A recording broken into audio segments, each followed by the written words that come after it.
लाख टके की बात में अब बात करते हैं उस मुल्क की जहां पर जमहूरियत के लिए आवाज उठाई जा रही है।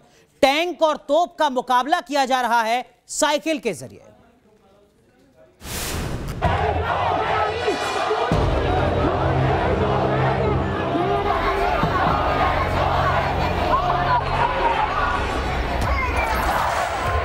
बीच सड़क पर कार का बोनट खोलकर विरोध प्रदर्शन। रेड लाइट पर सैकड़ों कारों का जमावड़ा। सड़क पर साइकिल खड़ी कर मिलिट्री जुंटा का विरोध। म्यांमार में यह है सैन्य तख्ता पलट के विरोध करने का अनोखा तरीका।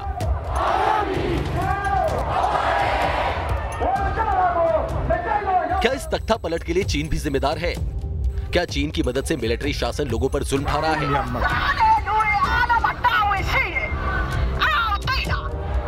म्यांमार में विरोध प्रदर्शन की ये तस्वीरें पूरी दुनिया में छाई हुई हैं। म्यांमार में प्रदर्शनकारियों पर लाठी डंडे बरसाए जा रहे हैं।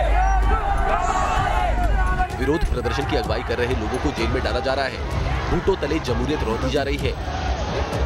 आंदोलन कर रहे लोगों पर वाटर कैनन से पानी की बौछार की जा रही है। इंटरनेट सेवा बंद कर प्रदर्शनकारियों को परेशान किया जा रहा है। लेकिन आंदोलनकारी टस से मस होने को तैयार नहीं। चुनी हुई सरकार का तख्ता पलट होने के बाद जगह जगह लोग सड़क पर उतर रहे हैं। फौजी शासन के खिलाफ विरोध का बिगुल फूंक रहे हैं। सड़कें प्रदर्शनकारियों से पटी पड़ी हैं। ट्रेनें रोकी जा रही हैं। बाइक रैली निकल रही है। फौजी शासन के खिलाफ सरेआम नारेबाजी हो रही है। सड़क पर दौड़ते सेना के टैंकों से लोग बेखौफ हैं। वर्दीधारी सैनिकों से लोग लोहा लेते नजर आ रहे हैं। यंगून की सड़कों पर सैन्य तानाशाही के खिलाफ ऐसा हुजूम उमड़ा है, विरोध की ऐसी आग फैली है जैसे आज तक नहीं देखा गया। लोकतंत्र की हत्या के बाद म्यांमार के लोगों का गुस्सा सातवें आसमान पर है। उन्हें ना तो फौजी हुकूमत रोक पा रही है, ना ही सेना का जुल्म सितम उन्हें डिगा पा रहा है। और तो और प्रदर्शन पर काबू करने के लिए लाया गया काला कानून भी लोगों के हौसले को तोड़ नहीं पाया, जिसके तहत विरोध प्रदर्शन करने पर 20 साल तक की सजा का प्रावधान है। म्यांमार में जो कुछ भी हो रहा है उसके लिए चीन को कटघरे में खड़ा किया जा रहा है, लेकिन चीनी विदेश मंत्रालय की तरफ से इस संबंध में सफाई दी गई है। चीन के विदेश मंत्रालय का कहना है कि हम वहाँ के हालात पर नजर रख रहे हैं। हमने वहाँ की सेना को किसी तरह की मदद नहीं दी। कुछ लोग चीन की छवि खराब करने की कोशिश कर रहे हैं। वहाँ राजनीतिक और सामाजिक स्थिरता लाने में मदद करेंगे। विरोध प्रदर्शन की फैलती आग से म्यांमार के सैनिक शासकों पर दबाव बढ़ रहा है, तो वहीं इस विरोध प्रदर्शन के लिए दुनिया भर में समर्थन बढ़ रहा है। म्यांमार की सेना को 11 देशों ने प्रदर्शनकारियों के खिलाफ सख्ती और हिंसा न करने की चेतावनी दी है, लेकिन इसके साथ सैन्य शासन ये भी कह रहा है कि कोई तख्तापलट नहीं हुआ है। देश में जल्द से जल्द चुनाव करवाए जाएंगे। T news nation. कुछ ही दिनों के भीतर एक ही पार्टी के नेता एक ही राज्य में अगर 3 बार आपस में भिड़ जाएं तो ये सामान्य तो नहीं हो सकता। कहां भिड़े नेताजी, दिखाते हैं आपको।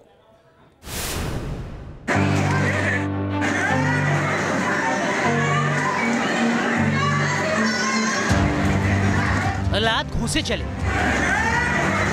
धक्का मुक्की हुई, काफी देर तक हंगामा होता रहा।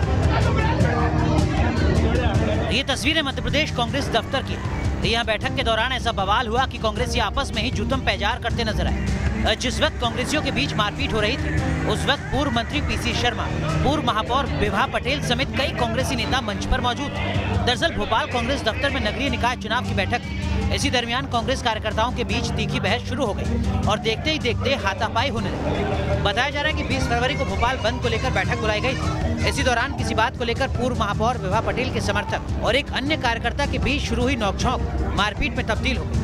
ये एक पारिवारिक मामला है। हमारे यहाँ इस बात की होड़ हुई है कि उस क्षेत्र को मैं बंद कराऊंगा, दूसरे क्षेत्र को मैं बंद कराऊंगा। कोई लड़ाई झगड़ा नहीं, कोई विवाद नहीं है। मध्य प्रदेश में जल्द ही निकाय चुनाव होना है, लेकिन कांग्रेस के भीतर जिस तरह की खींचतान नजर आ रही है उससे जाहिर होता है कि कांग्रेस में गुटबाजी किस कदर हावी है। T news nation. अब बात किसानों के आंदोलन की जो आज पटरी पर नजर आया। 4 घंटे रेल रोको आंदोलन का क्या कुछ असर दिखा, इस रिपोर्ट के जरिए जानिए।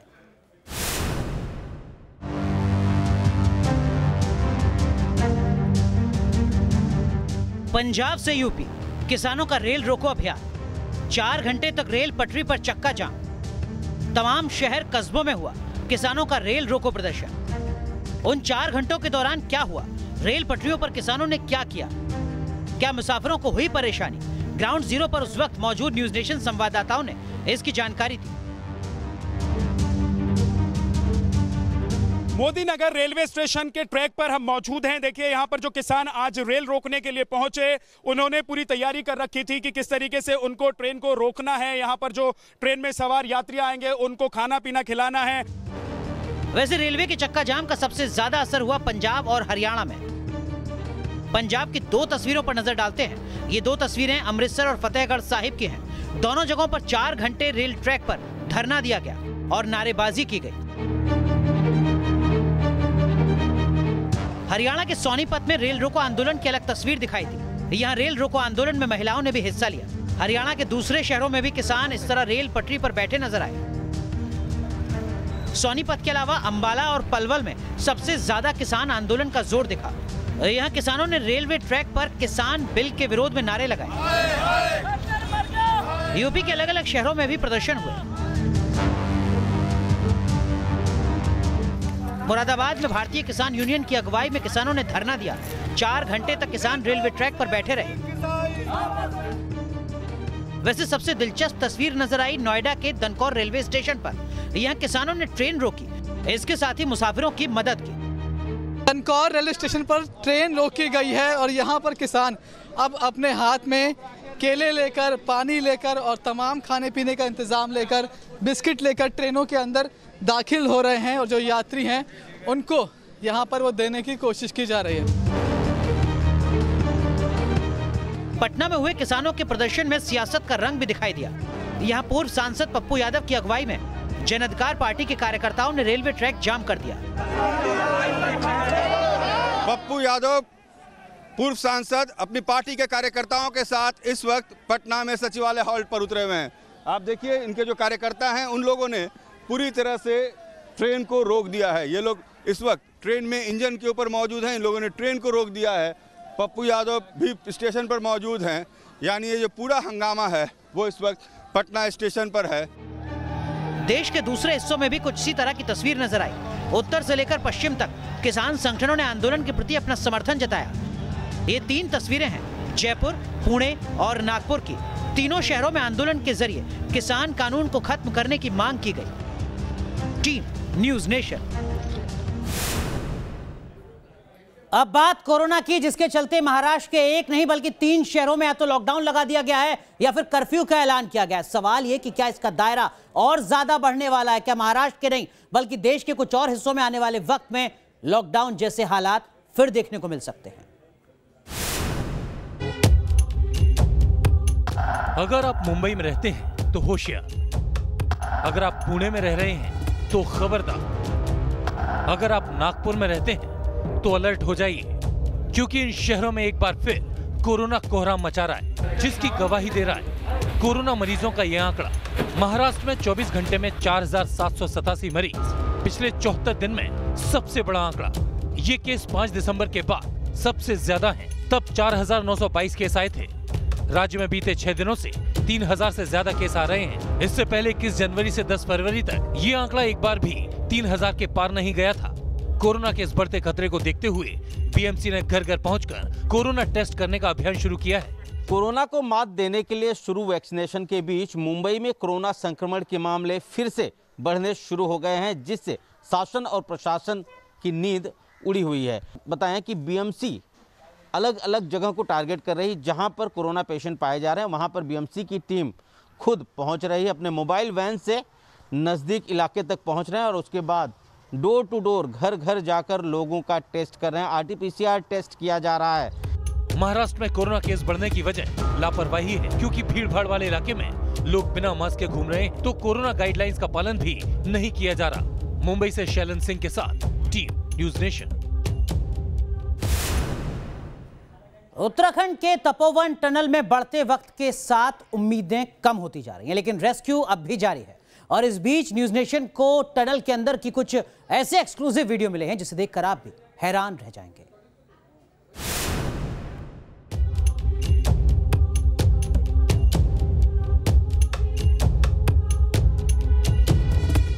जहां इंसान नहीं पहुंचा वहां सबसे पहले पहुंचा ड्रोन। उत्तराखंड त्रासदी पर तीसरी आंख से नजर।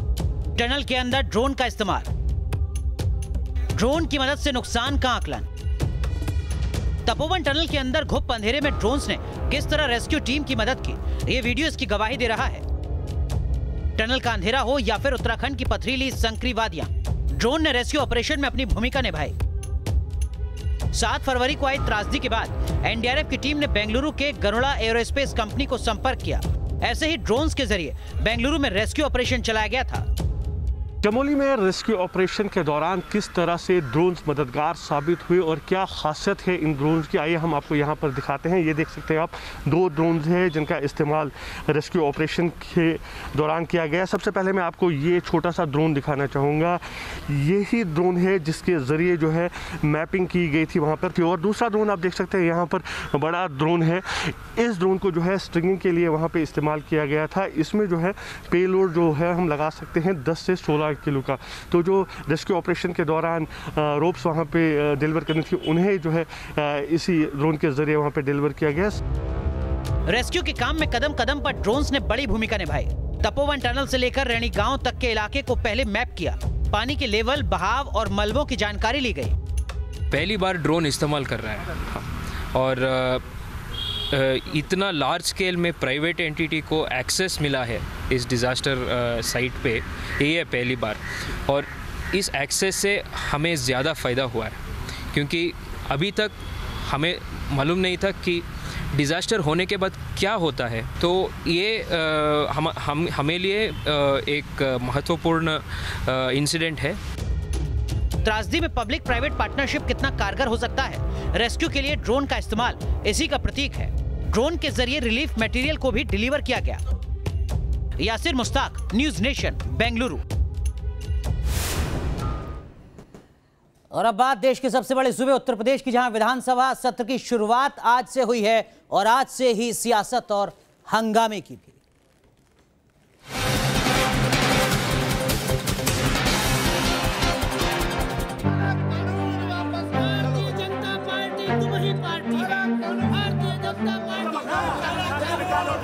हाथ में पेट्रोल डीजल से भरी बोतलें, विधानसभा के भीतर गन्ने की गठरी ले जाने की कोशिश, विधानसभा के भीतर नारेबाजी।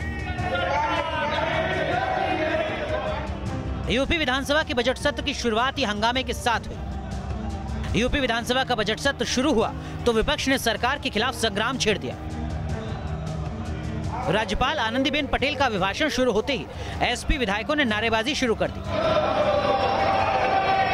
तो सत्र शुरू होने से पहले किसानों के मुद्दे को लेकर एसपी विधायक गन्ने की गठरी और पेट्रोल डीजल लेकर प्रदर्शन करते नजर आए।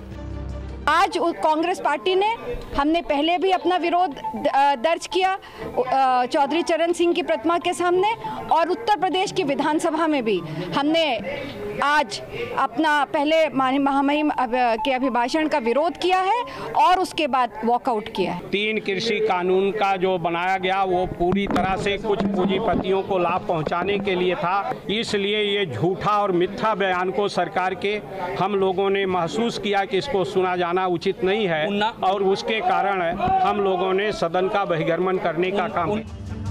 वहीं कांग्रेसी विधायकों ने काली पट्टी बांधकर चौधरी चरण सिंह की प्रतिमा के सामने प्रदर्शन किया। की संख्या तो जब महात्मा गांधी चले थे तो अकेले ही चले थे, उसके साथ पूरा देश अंग्रेजों के खिलाफ लड़ाई में उनके साथ चल दिया था। तो ये किसानों के आज़ादी की लड़ाई है। देश के बाद, आज़ादी के बाद मैं मानती हूँ सबसे बड़ा आंदोलन होगा जो किसानों के, जो अन्नदाता है हमारा, उसके लिए। और इस लड़ाई में कांग्रेस पार्टी किसानों के साथ संघर्ष करेगी। महंगाई से लेकर किसान और कानून व्यवस्था के मुद्दे पर विपक्ष के तेवर तल्ख हैं, तो सरकार भी एक्शन में है। आज जिस प्रकार से विपक्ष ने एक बहुत गैर जिम्मेदाराना रवैया अख्तियार किया, राज्यपाल जी के अभिभाषण पर बहुत तेज नारेबाजी और कई ऐसे शब्दों का प्रयोग किया गया जिसको यहाँ पर कोट नहीं किया जा सकता। यूपी में 22 फरवरी को बजट पेश होना है और कोरोना संकट के चलते ये पहली बार होगा जब सूबे में पेपरलेस बजट पेश होगा। लखनऊ से अनिल यादव और अविनाश सिंह के साथ टीम, न्यूज़ नेशन।